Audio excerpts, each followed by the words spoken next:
प्राध्यापक व बा बोधे लिखित बदला प्रकरण दुसरं.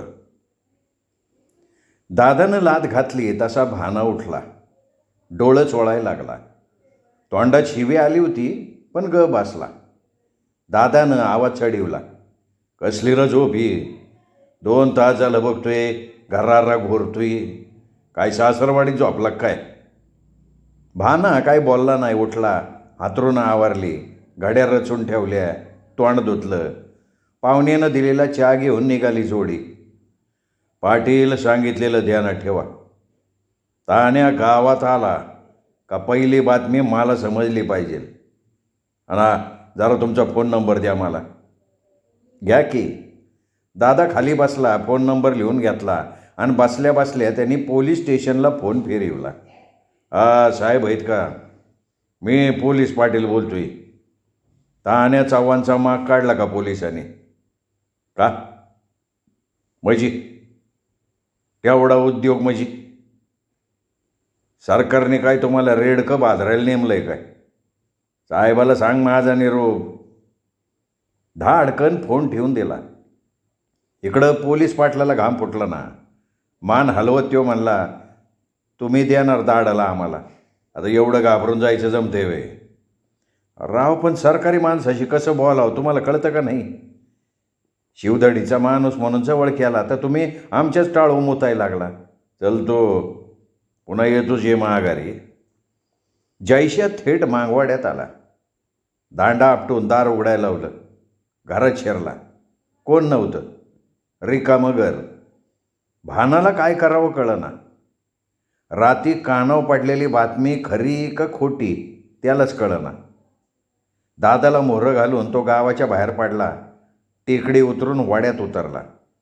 आरामात आंघोळी पांघोळी आटपल्या आणि भाना कापडं घालत म्हणला, आता कुठं जायचं? आता काय, आता थेट भिलवडी गाठायची. तिथं कुठं हुडकणार आहे? लेका बोरंगवाडी त्याची भन दिली आहे. तो नक्की तिथं अड्डा ठोकून बसणार. चल आता रोळाकडेनं जी चालायला सुरुवात करायची ती थेट रहमतपूर ठेशनावरच निघायचं. जाता जाता घरी सांगून जाऊ की. गाव कुठं लांब आहे आपलं, या का हाकेव. जाता जाता पुलाखाली त्या जुगारेसनी बी विचारू. चालेल चालेल चल. 4 भाकरी बी घेऊ पात्रात. निघाली दोघं लागा लागा. जुगाऱ्याजवळ आली. ती डावात रमली होती. कोणी बोलायला तयार नव्हतं. काल 3 होती, आज 5 होती. ताण्या आला होता का? मग काय तर, जेपर्यंत आण्या पाठी गेली की ह्या अंगाने. कुणीकडं? आमच्या गावाकडं का? हां. काय बोलताय राव? मग आमच्या गावाकडं गेल्या असत्यान, दामनेराकडं. भाना मनात म्हणाला, शिरपानं आणलेली बातमी खरी असली पाहिजे. हे बेवडी खोटं कशाला सांगतेले? रिकाम्या माणसाचं चौफेर ध्यान असतं. रान मांजरावाने नजर असते. ओढ्यानं वाट काढत दोघं बी गावाच्या पानावठ्यावर आले. तिथं एका पोरीबरोबर गोकी धुणं धुत होती. जयशानं जसं गोकीला बघितलं तसा खवळला. काय ग ये तायडे, डोस का कुठं पेंड खायला गेलं तर काय? तुला जाताना काय सांगितलं होतं? घर सोडायचं नाही म्हणलं होतं ना? नळाला पाणी नाही दादा. धुणं घाणतंय नरकावानी, धुयानं कवय. गाव शान आहे. मी बी बोळी नाही. इळा आणलाय कानशीचा, एका घावात मान करते बघ बाजूला. लवकर आवरण घरी ये चल. बापल्या कसनी बघून माणसं आलीच माग. गोपीवानी दिसलं त्या बढळीत शिरायची सवय लागलेली. कोणाच्या बी खाजगी जीवनात नाक खोपसायचं एवढं खरं. एकानं नाक शिकरीत विचारलं, म्हणजे थेट पेपराच्या हापिसात गेला होता? कशाला? बातमी द्यायला हो. कसली बातमी? कमाल करतो जयशे. लेख्या पहिल्या पानावर बातमी की पेपरला. हे बघ आता घेतला मी कंडक्टरकडनं. बातमी भडक दिली होती. 10 गावात आबरूचा पंचनामा. तरी गोकी बाहेर पडली धुणं धुवायला. आपलं घर धरून राहावं, मुंगी वारळ धरून राहते तशी. कवा ह्या पोरीसने काढायचं कोणा ठाव. काय माग बेग लागला का नाही ताण्याचा? अरे नशीब म्हणून वाचलंय, नाही तर मडच येत होताच गावात. अयो, कुठं जाणार आहे पळून पळून? हा, सानं मड उकरल्यावानी जमिनीतनं उकरून काढील मी. रात्री त्याचा बाप भेटला होता, मटकेवाला. तो म्हणला बिलवडीला गेलाय बहिणीकडं. काय बहाना, कसा काय अंदाज आहे आपला? शेळके, तुम्हाला सांगतो, हा ताण्या कुठं जात नाही. बोकाड कसं हिंडून हिंडून नेमकं मुलानेच्या सुरीखाली येतं का नाही, तसं ताण्याचा रागात माझी फरशी कुऱ्हाडच प्याणार. लावा आता. आता आम्हाला घरगुती बोलू द्या आणि तेवढा पेपर राहून द्या माझ्याकडं. आईनं चहा दिला, जवळ येऊन बसली. दोघांनी बी पोरांच्या तोंडावरनं हात फिरवला. कुठं काढली र रात बाबांनो? जेवणं फिवण्याचं काय केलं? खाणारा खातोय पोटाला, कशाला काळजी करते? अरे काळजी करू नका तर काय करू? तो कसा गावातच आहे. गावात आहे वय की? सकाळी फटफटीत होताना गेला बॅटरी दाबत. मी झाडायला निघाली होती तेव्हा बघितला मी राताळ्याला. आलोच के 5 मिनिटात. जैश्या दणा दणा पाय वाजवीत ताण्या चव्हाणाच्या घरी गेला. धाडकन दार उघडून आत शिरला तर मोरीत एक देखणी पोरगी आंघोळ करत बसलेली. डोळं वासून बघायला लागली. तिला वरडायचं बी सुधारणा. जैश्या माघारी वाळला, दार लावलं, इकडं तिकडं बघितलं, कुणी सुधीक नव्हतं. पण ही पोरगी कोण त्याचं त्यालाच काय कळना. ताण्याचा बाप काय जाग्यावर नव्हता. घरी आला, म्हातारीला जवळ बशिवलं आणि दबक्या आवाजात म्हणला, ताण्याला हाय बहन कोणी नाही वय. अरे आई गेली त्याची कंत्राटदाराचा हात धरून. थोरली भन दिली भिलवडीत, धाकटी शिकती मामाकडं. आता आली असन सुट्टीत. मटकवालेवाणीच असायची. अरे खुळा आहेस खुळा. इंद्राच्या दरबारातले आपसर आहे ती. लिओक तो तसला, बाप ह्यो असला. गावातली कार्टी तिला लई सतीवते ती. बेवडा म्हणत होता, भानाला करून घ्या, सोनावानी लेक आहे. बेवड्याचा प्रसंग नका बाबा. पण पोरगी देखणी आहे का? अरे 9वारी शाळूचा झळालता काठ हे निसता. आता तुला काय सांगायचं पोरगी गुणाची आहे? तो शहाणा बाप असला ना तर त्यानं पोरगी मामाच्या घरी उजवावी. आता थांबतोयस ना व? च्या टाईम नाही. 4 भाकरी दे बांधून. आणि तुला पुन्हा सांगतो, गोकीला कुठं बाहेर पाठवायची नाही. नाही पाठवत बाबा. दोघं जेवली, भाकरी बांधून घेतली, निघाली जोडी. आई म्हणली, एक बोलू का जयसिंग? बोल की. भानाला राहू दे इथं. तू कुठं हुडकत फिरायचं तिथं फिर.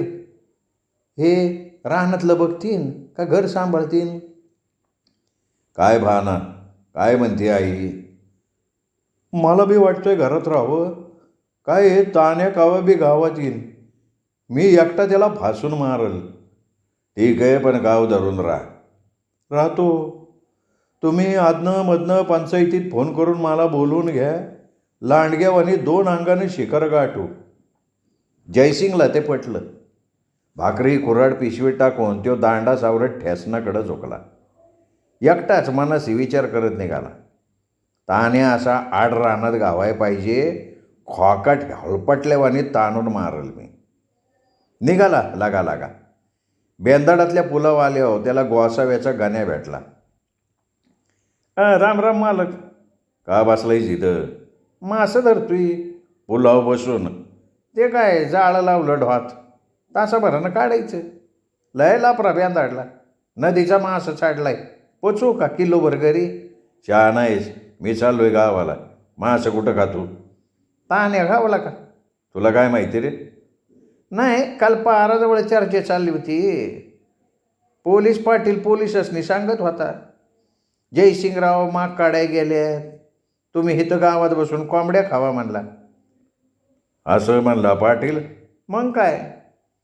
माझी बायको 8 महिने झालं नांदत नाही. कारण काय? पाटील तरण्या पोरींचं कान फुकण्यात पहिला नंबर द्यायचा. जयशा काय बोलला नाही, सरळ वाटायला लागला. ठेसांजवळ यायला आणि गाडी यायला एक गाठ पडली. सुटला पळत. तिकीट न काढता गाडीत बसला आणि टी सीला चुकवायसाठी ठेसना गणिक डाबा बांधलायला लागला. एक्सप्रेस गाडी 1.5 तासात बेलवडीचं ठेसन आलं. मागल्या पावली वाळला, फाटकतनं बाहेर आला. ठेसनापासनं बुरुंगवाडी लय जवळ. पळत सुटलं तर 5व्या मिनिटाला माणूस गावात. तिथं जयसिंगची मावशी राहायची. काका शाळा मास्तर होता, आता रिटायर झालता. पोरं पुण्याला नोकरीला. दोघंच नवरा बायको निवांत राहायची. नाही म्हणलं तरी जयशाला मावशीच्यात करमायचं. भिलवडीच्या ठेसनाव जयशा रेंगाळला. त्यांनी सगळी हाटीला पालती घातली. तान्या कुठं बसलाय का बघितलं. मग एका हाटीला चहा प्याला. शेजारीच पत्त्याचा डाव पाडलेला. तिथं उभा राहून एक सिगरेट फुकली, ताडाक वाटायला लागला. मावशीचं घर आल्यावर उभा राहिला. मोर्र बघतो इथं घराला कुलूप. आता काय बॉम्बलायचं का चुना घालून. शेजारी विचारलं, तानू मावशी कुठं गेली. हा दोघे बी मळ्यात गेली, दिवस मावळे येते. मळा कुठे. ते काय तावदरवाडीच्या वाट्याला. नानाचा मळा म्हणल्यावर ना कोणी बी सांगते. निघाला पाय उचलत. वाटेत कुत्री यायला लागली अंगाव. मग काठीनं धुडवीत निघाला. 1.5 तास हेंडल्यावर मळा गावला. काकान मावशी आंब्याच्या झाडाखाली निवांत बसली होती. जयशा असा आमान धपके येईन असं मावशीला वाटलंच नव्हतं. पोराला बघितल्या म्हणली, अरे मुडद्या वाट कसं काय चुकला. वळख आहे म्हणायची मावशीची. वळखीच राही, एवढी म्हातारी नाही झाली मी. भाड्या आईला नाही वय आणायची आता ना. तिने घर सोडल्यावर रान नाही का मागं लागायचं. काका नमस्कार, बरं आहे ना. जयसिंग दोघांच्या पाया पडला. मावशीने तोंड भरून आशीर्वाद दिला. काका बी कौतुकानं बघायला लागला. मावशीने सोडलंच भाकरीचं टोपलं. पाहिला जेव. ही गार पाण्याची घागर ही तर भरून ठेवली बघ. हात धो, जेवायला बस. संध्याकाळी जेवलो असतो की. अरे पहिला जेव. सांडगा आहे, शेंगा आहेत, कांदा आहे. गार वारा सुटला होता. सावली अंगाला गोदगोल्या करत होती. बसल्या जागेवर झोपावं असं वाटत होतं. आई कशी आहे रे. चांगली. आणि भाने चांगला तयार झाला आता. मग त्याला आणायचं नाही वय. आणि बायको झाली का बाळंतीन. नाही, महिना झाला पाठवली. पोरगाच होईन. फोन करून कळीव. पहिल्या गाडीने येते मी. आता तुला कळवायला कसा इसरल मी. आणि गोकुळाचं लगीन ठरलं का रे. नाही ना अजून. कशाला बरं असली आग ठेवली घरात. सरसाबाईला सांग म्हणा लवकर उजीव पोरीला. जळतं कोली तुशाला घेऊन झोपू नाही शाण्या माणसानं. खरंय खरंय. खरं नवं खरंच आहे. ती द्राक्षाची बाग दिसते का. जुळवाडीच्या हवालदाराची. त्याच्या पोरीनं न्हाव्याच्या पोरासगीत लगीन लावलं. आता बसलाय डोंगरावर जाऊन राग फासत अंगाला. आमच्या गावात एक जागा आहे, तुला धावते उद्या. पोराला 8 बिघा जमीन आहे. खात्या पित्या घरचा एकुलता एक लेक आहे. जमलं सुपारी फोडूनच जा. मी गोकीचं लगीन जामवाय नाही आलेलो. हा ग बाया, मग कशा पाय आला. मठातल्या महाराजांनी नवस केला होता, तो फेडाय आलोय. चांगलंय, चल घरी. तुम्ही यावं मागणं आटपून. किस्त्या साऱ्या काढल्या त्या बघा गाड्यांनी. नाही तर आपल्या व्हायच्या गप्पा आणि गडी ऊसाच्या गारव्याला झोपायचं. मावशी मागोमाग जयशा निघाला. तंबाखू मळत म्हणाला, मावशी ते आपल्या गावातल्या चव्हाण्याची पोरगी हितच दिली ना. हितं नाही, वरजुळेवाडीत दिली. कुणाची म्हणलं तू. सरजा चव्हाणाची ग. दिली की. नवरा रेल्वेत पोर्टर आहे. पोर्टर. मग तुला काय वाटलं तिकीट मास्तर आहे. बागायती ओढ्या हाणता येते. काय नाव काय त्याचं. त्याला म्हणते ती काळा पांड्या. उद्या पाहिजे तर ये गाडी घेऊन. अरे गावाकडचं माणूस. बायकासनी लय अप्रूप वाटतंय. जाईल की जाईल. पण मावशी मासा करणार का मटण करणार. तू येडा आहे का खुळा आहे. माळे त्यांच्या गाळ्यात. अयो शिव शिव शिव. पण तुझ्यापुरती अंडी करते मी. मी जरा ठेसनाव जाऊन येतो. काटाळा आलाय, गोडभर मारून येतो. मग तुझ्या काकासाठी बी आण टाकभर. सकाळ धरणं रानात काम करतात. माळवालेला असलं चालतंय वे. सारं भजनवाली पित्यात. आपल्या गावात तो सांबाबुवा नाही वे, दारू पिऊन कीर्तन करते. खरंय की. 7 वाजायला आला होते. दूरवर मुसलमानाच्या मशिदीत बांग दिली जात होती. दिवस मावळला होता. त्यानं सिगरेट फुलवत ठ्यासानं गाठलं. ठ्यासना पलीकडं देशी दारूचं दुकान. पाटलावाने गेला, 100 दिली, घेतली. तिथंच रुपयाचा फुटानं घेऊन आरामात पेद बसला. दोघं चौघं तार वाटून बसली होती. जयशानं तान्या कुठं दिसतोय का याचा अंदाज घेतला. बाहेर आला. एकाला विचारलं, त्यो जुळवाडीचा पोर्टर इथंच आहे ना? कोण म्हणले? त्यो पांडा वय पांडा? अहो त्यो दिवसा ठेसनात आणि रात्री या दुकानातच असतोय की. आबा पांडा आला होता का? नाही रे, टाईम झालाय त्याचा. कोण लागायचा पांडा तुम्हाला? मेवना लागायचा. तसा लांबचाच मेवना, परणा आता पाहुण्याचंच की. कोणीतरी मुंबईचा पाहुणा आलाय बरं का त्याच्याकडं. असं आहे का? चांगलंच आहे. वाईस घ्यायची का पाहुणं? घेऊ की. मारल्या पगाराला आम्ही तुम्हाला पाजू. कंसा गाव म्हणला? सातारा. खुद्द सातारा का? किसनाबाईच्या काठीवाडी आमची. आला बघ पांडे आला काळ्या टोपीचा. पांड्या बिडी फुकत आला. त्याच्याबरोबर दुसराच पटकेवाला होता.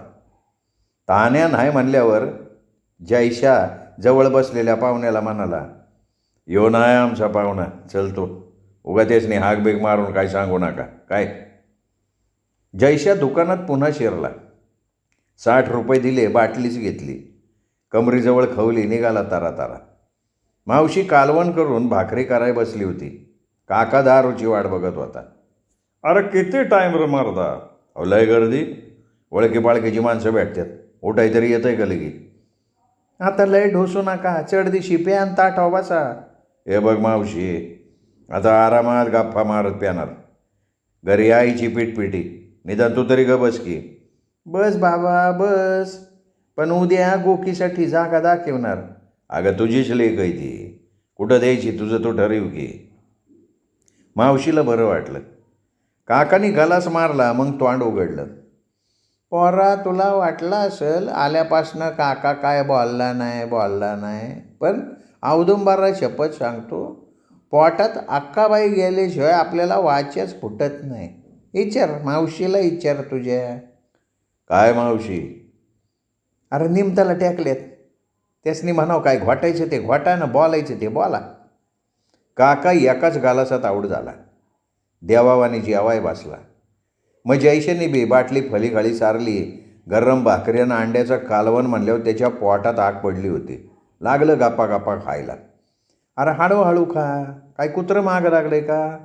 अगं भूक लागली मावशी. काय गं मावशी, जत्रेला आले नाही तू? कोणचा स्वाद्या मला न्यायला आला होता? पुढच्या टायमाला येईल. तुमच्या गावची झाली का जत्रा? आता जत्रा करूनच जा. शनिवारी छबिना, आयतवारी खेळणं, तमाशा, नाटक. अरे द्राक्ष बागायतदाराचं गाव आहे बाबा. लय मोठी जत्रा असती. 1000-1200 बकरं पडते. चालन की, जत्रा करूनच जातो. जयशा आरामात जेवला. गरम 3 भाकरी राश्यात कुस्करून हाणल्या. वाटीभर रस्सा प्याला. काका जेवण करून कवाचा आडवा झाला होता. जयशेनं हात धुतला. तोंडावर हात फिरवत म्हणला, लय फायना झालता बरं का स्वयंपाक मावशी. सरसी माझ्या परस कालवण चांगलं करते. च्या आई परस तुझा स्वयंपाक बेस्ट आहे. जरा पानपट्टीवर जाऊन पान खाऊन येऊ का? याड आहे का तू? ती काय तिथं त्यांची पानाची पिशवी. या सांगली जिल्ह्यात पानाचा बटवा नाही असा माणूस गावायचा नाही. नाही तर आपलं गाव इचू चावलं तर इचू उतराय पान मिळायचं नाही. सगळे तंबाखू खाणारे. जयशा हसला, पान जमवायला लागला. तू बी घे की वाढून. आता हे सांगाय कशा पाहिजे? आणि काय रे, ऊस गेला का?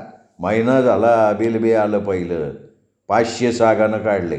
तुमचा गेला का? यंदा ऊस कुठे आहे? भांगुल तू इथे लागणे. यंदा बागेनं बी म्हणावं अशी साथ नाही दिली. ती काय दरवर्षीचीच बोंब आहे. त्या बरा सगळा ऊसच ठोकायचा. तसंच करणार मोरल्या साली. शेती काय परवडत नाही बाबा. का? आणि लेकाच्या मनी ऑर्डर येत असते की. पाठवते ती कवा बायकांचा डोळा चुकवून. जयशा हसला. पान चगळत सिगरेट पेटवली तशी मावशी म्हणली, एक बोलू का? काय? भेताडाला कान असतात. इकडं जवळ ये, सांगते तुला.